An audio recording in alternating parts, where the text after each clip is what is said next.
SBI Amit મજબૂત છે. અત્યારે ડેઝ લોથી તો રિકવરી ડેઝ હાઈના લેવલ છે 797ના 5%થી વધુ ખરીદદારી સાથે એસબીઆઈ રિકવર થઈ રહ્યો છે. કઈ રીતે સેટઅપ જોઈ રહ્યા છો? ઓવરઓલ આપણે જોઈએ તો પીએસયુ પેક મને સારો લાગી રહ્યો છે. થોડુંક એવું એનાથી બાઇંગ જેમ ડેવલપ થતા પણ જોવા મળશે તો મને લાગે છે એક સારો પરફોર્મ આપણને ઓવરઓલ પીએસયુ સ્પેસ આપણને ઓવરઓલ માર્કેટમાં કરતા જોવા મળી શકે છે. અપસાઇડમાં જે બ્રેકઆઉટ લેવલ આપણને બતાડે છે એનાથી એસબીઆઈ 800ના લેવલ પર છે. 800ના ઉપર સ્ટેબિલિટી ક્લોઝિંગ બહુ જ જરૂરી છે. એના ઉપર જેમ આવી જાય છે તો મને લાગે છે ઓવરઓલ એનાથી પીએસયુ સ્પેસમાં બાઇંગ આપણને જોવા મળશે. એનાથી આપણે એસબીઆઈ જોઈએ, પીએનબી જોઈએ, કેન બેંક જોઈએ, એનાથી મહાબેંક અને સેન્ટ્રલ બેંક આ બધા કાઉન્ટર પોઝિટિવ લાગી રહ્યા છે. શું હું કહીશ કે થોડુંક એવું કે એનાથી બાઇંગ ડેવલપ થાય છે એનાથી પીએસયુ સ્પેસમાં તો એનાથી આ કાઉન્ટરમાં સારું બાઇંગ જોવા મળી શકે છે. એસબીઆઈનું ડાઉનસાઇડમાં જે સપોર્ટ બનતા છે કરન્ટલી જોવા મળે છે 788નો છે જ્યાં 200 ડીએમએ આવે છે. સો 788ના સ્ટોપ લોસથી હોલ્ડ રાખી રાખો લોંગની પોઝિશન. જેમ 800 ઉપર સ્ટેબલ થાય છે ત્યારબાદ હું કહીશ કે નવી લોંગની પોઝિશન હજી એડ કરી શકાય. 800 ઉપર ટકે છે તો એક પોઝિશન હજુ પણ ક્રિએટ કરી શકો છો. એક વ્યૂ બોલીશ એસબીઆઈ માટે. છેલ્લે એક સેક્ટર સ્પેસ માટે વ્યૂ લઈએ. નીરવજી, કેપિટલ માર્કેટ સાથે જોડાયેલી કંપનીઓ ખાસી મજબૂતી અત્યારે બતાવી રહી છે. અત્યારે સ્ટોક્સ જોઈએ મજબૂત છે. સીડીએસએલ જુઓ ખરીદારી થતી આપણને, એમસીએક્સમાં એક ખરીદારી બનતી જોઈ રહ્યા છે. આ સિવાય આઈએક્સ મજબૂતી થોડી ઘણી છે. બીએસસી લિમિટેડ ત્યાં પણ એક મજબૂતી સાથે કારોબાર છે. કેમ્પ્સનું કાઉન્ટર ખરીદારી બતાવી રહ્યું છે. તો એક્સચેન્જ રિલેટેડ જે સ્ટોક્સ છે એના પર કઈ રીતે સલાહ આપશો? Well, markets are doing so well, તો naturally જે બી એસોસિએટેડ છે માર્કેટ સાથે, કેપિટલ માર્કેટ પાર્ટિસિપન્ટ્સ છે કે એક્સચેન્જીસ છે કે જેટલા ઇન્ટરમીડિયરીઝ ઇન્વોલ્વ છે, ડેફિનેટલી એ લોકોને બી બેનિફિટ મળવાનું જ છે. તો I think all reasons to smile, એટલે પોઝિટિવ જ છે. કંપની નીરવજી કોઈ રહેશે કે જે લોંગ ટર્મ માટે ફોકસમાં હોવી જોઈએ? વેલ આઈ થિંક બધા જે એક્સચેન્જ રિલેટેડ છે, BSc, NSC, I think CDSL, all are looking positive. Okay, એક વ્યૂ ઓવરઓલ જોઈ રહ્યા છે. આ બધી કંપનીઓ લોંગ ટર્મ એક ફોકસમાં ખાસ કરીને હોવી જોઈએ. એ સાથે રજા લેવાનો સમય થયો છે તો નીરવજી આપના ડિસ્ક્લોઝર્સ જાણીએ. અમુક સ્ટોક્સ જે આપણે ડિસ્કસ કર્યા છે, we could have recommended them to our clients. So viewers are advised to take help of certified financial advisors before taking any investment decisions. Thank you very much. જી અમિત, આપના disclosures. આપણે જે બી સ્ટોકનો ચર્ચા કરી personal position કેવા બી નથી ક્લાયન્ટને recommend કર્યું હોઈ શકે. જી નીરવજી અને અમિત, આપ બંનેનો આભાર અમારી સાથે જોડાઈ અને માર્કેટ પર ચર્ચા થેન્ક કરી. યુ. Thank you. તો એ સાથે જ આગળ નજર કરીએ તો એલઆઈસી, આઈટીઆઈ આ બંને કંપનીઓ જે છે Q4ના જે નંબર્સ આવ્યા છે, નંબર્સ સારા છે અને બંને સ્ટોક્સમાં 5 થી 7% લગભગ એક ઉછાળો જોઈ રહ્યા છે. પરંતુ કઈ રીતના પરિણામ છે એના બધા પર ડિટેલ્સ જાણીએ સહયોગી શ્રદ્ધા પરસાનિયા પાસેથી. શ્રદ્ધા, ગુડ મોર્નિંગ. કઈ રીતે બંને કંપનીઓના નંબર્સ છે? જી ગુડ મોર્નિંગ. તો પહેલાં એલઆઈસીની વાત કરીએ તો ન્યૂ બિઝનેસ પ્રીમિયમમાં 9%નો ઘટાડો જોવા મળ્યો છે. 77,282 કરોડની સામે 70,019 કરોડ. ટોટલ એપીઈમાં પણ 3%નો ઘટાડો જોવા મળ્યો છે.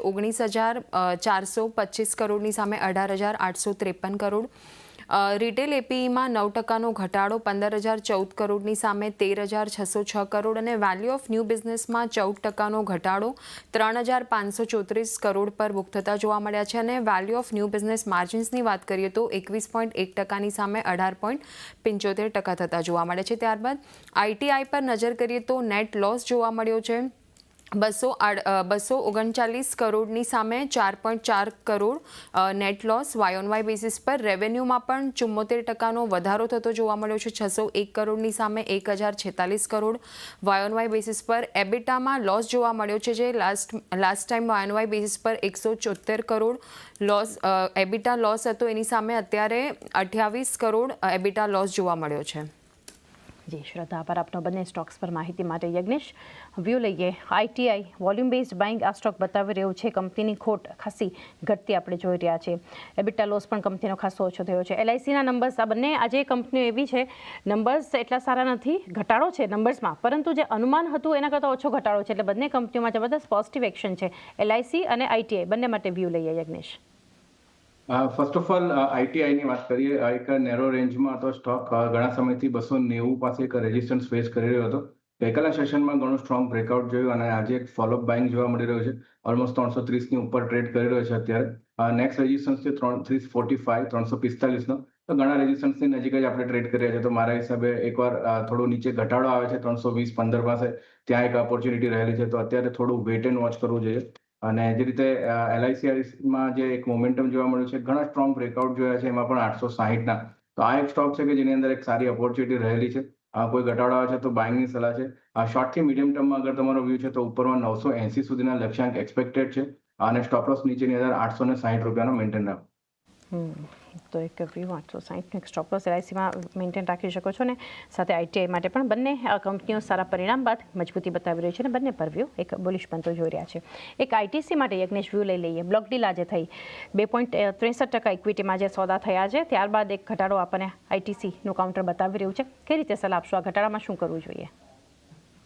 ITCમાં એક મોમેન્ટમ એક ક્યાંક ને ક્યાંક નેગેટિવ જોવા મળી રહ્યું હતું. સ્ટોકની અંદર હાઈસ તો ફોર્મેશન હતા, પરંતુ કોઈ સ્ટ્રોંગ વોલ્યુમ બેઝ બાઇંગ નહોતું જોવા મળ્યું અને સ્ટોકમાં આજે નીચેની સાઈડ પર 420 પાસે એક બ્રેકડાઉન જોવા મળી રહ્યું છે.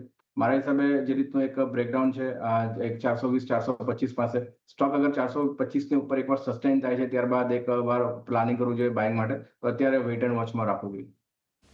વેટ એન્ડ વોચનો એક અપ્રોચ હાલ ITC પર બનતો જોઈ રહ્યા છીએ.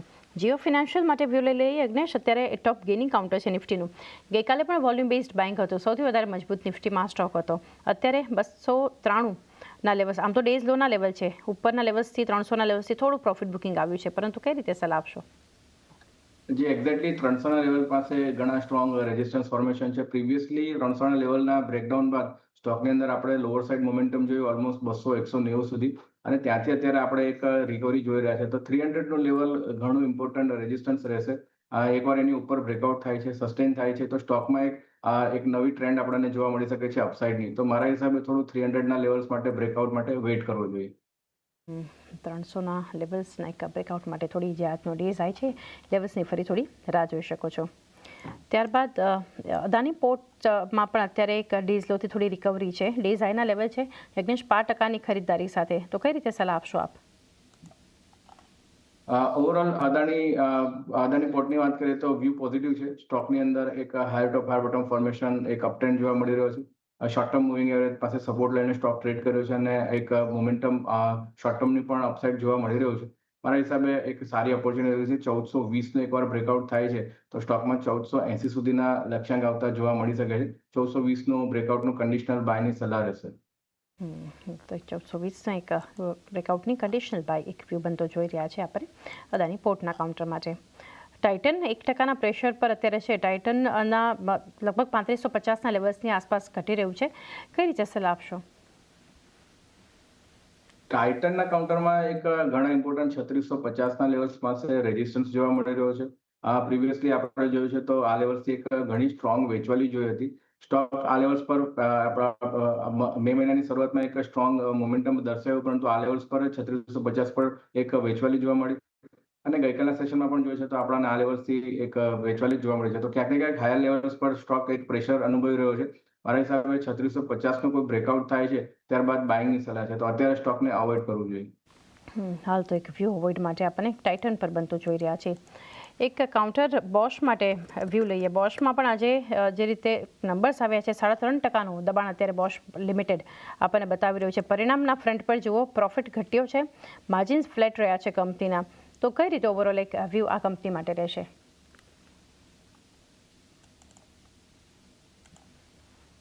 જે રીતે સ્ટોકમાં એક મોમેન્ટમ જોવા મળ્યું છે, એક સ્ટ્રોંગ અપસાઇડ મોમેન્ટમ આપણે જોયું એપ્રિલ મહિનાથી મે મહિનાના મિડ મે મહિના સુધી. એક સાઇડવેઝ કન્સોલિડેશનનો બ્રેકઆઉટ આપણે જોયો હતો 31,900 પાસે અને ત્યાંથી એક સ્ટ્રોંગ મૂવ જોયો, પરંતુ જે બ્રેકઆઉટ રહ્યો છે સસ્ટેન નથી થયા અને આપણે બ્રેકઆઉટ લેવલની નીચે જ અત્યારે ટ્રેડ કરી રહ્યા છે. તો મારા હિસાબે એક શોર્ટ ટર્મની અંદર હજુ થોડું પ્રોફિટ બુકિંગ આવી શકે છે સ્ટોકની અંદર. લોઅર લેવલ્સ પર જે સપોર્ટ જોવા મળી રહ્યો છે 30,600-650 પાસે, એક્સપેક્ટેડ છે નીચેના આ લેવલ્સ આવતા જોવા મળી શકે છે. અત્યારે કોઈ બાઇંગની સલાહ નથી, અવોઇડ કરવાની સલાહ. હાલ તો એક અવોઇડ માટેનો વ્યૂ બનતો ખાસ કરીને આપણે જોઈ રહ્યા છીએ બોશના કાઉન્ટર માટે. આ સિવાયના સ્ટોક પર વ્યૂ લઈએ એ છે BEL. BELમાં અત્યારે ત્યાં પણ અહીંયા પણ ડે સાથે થોડું નીચલા લેવલ્સ બતાવી રહ્યું છે, પરંતુ કઈ રીતે ચાર્ટ સેટઅપ BELનું? કારણ કે એકાદ સપ્તાહમાં રાધર 2 સપ્તાહમાં ઘણા પોઝિટિવ રિટર્ન્સ છે BELના યજ્ઞેશ.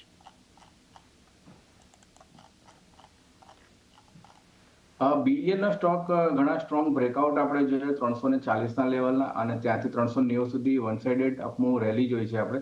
ઓવરઓલ ચાર્ટ સ્ટ્રક્ચર ઘણા પોઝિટિવ છે. મીડિયમથી લોંગ ટર્મ અગર તમે વિચારો છો તો સ્ટોક ઘણો પોઝિટિવ છે. પરંતુ શોર્ટ ટર્મની અંદર વાત કરીએ તો સ્ટોકમાં ઘણો સ્ટ્રોંગ રનઅપ ઓલરેડી જોઈ ચૂક્યા છે. તો મારા હિસાબે થોડું હાયર લેવલ્સ પર પ્રોફિટ બુકિંગ એક એક્સપેક્ટેડ છે. તો અત્યારે બાઇંગની સલાહ નથી, પરંતુ કોઈ ઘટાડો આવે છે નીચેમાં 370-360 લેવલ પાસે, તો આ લેવલ સારી એક ઓપોર્ચ્યુનિટી છે બાઇંગ માટે 340 સ્ટોપ લોસથી.